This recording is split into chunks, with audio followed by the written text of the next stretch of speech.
देख जगदेव, जितने भी खेसारी लाल यादव के यूट्यूबर हैं, जितने भी खेसारी लाल यादव के साथ में रहने वाले हैं, सभी लोग लगभग लगभग अलग हैं। क्यों अलग है यही आप सबको बताने वाले हैं। तो बात कुछ ऐसा है कि चैनल पे अभी नए हो तो सब्सक्राइब कर लो, वीडियो को लाइक करो और शेयर करो, ताकि जितने भी भाई है सभी लोग जाने कि ऐसा क्यों हो रहा है इनके टीम में। तो ऐसा इनके टीम में इसलिए हो रहा है क्योंकि सभी लोग पैसा के लिए भूखे हुए हैं। खेसारी लाल से कोई ये बोलते हैं कि हम ये करते हैं वो करते हैं, कोई नहीं करता है। सब लोग सिर्फ पैसा के लिए भूखे हुए हैं, चाहे जितने भी लोग हों, चाहे जितने भी। अब मान के चलिए यूट्यूबर के बोल के लड़का लोग के बोल दें तो हई कर दिया कहीं लड़कवा सके, तो लड़कवा सके कैसे बोल दीजिएगा आप, किस मुंह से बोलिएगा।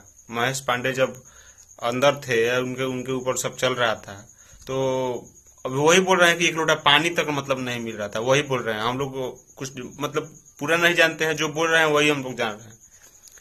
तो इस हिसाब से आपका टीम पूरा बिखर चुका है, पूरा टूट चुका है टीम खेसारी। ठीक है, तो अब बहुत कुछ ज्यादा कुछ नहीं बोलेंगे, और जितना भी है आप लोग सब कुछ डाल रहे हैं, देख रहे हैं।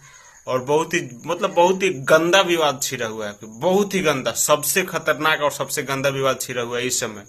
अभी कुछ विवेक सिंह भी बोले हुए हैं अभी कि क्या बोले। चलिए वीडियो को एंड करते हैं, नेक्स्ट वीडियो में आप सभी को कुछ बात बताएंगे। मिलते हैं नया वीडियो में, तब तक के लिए।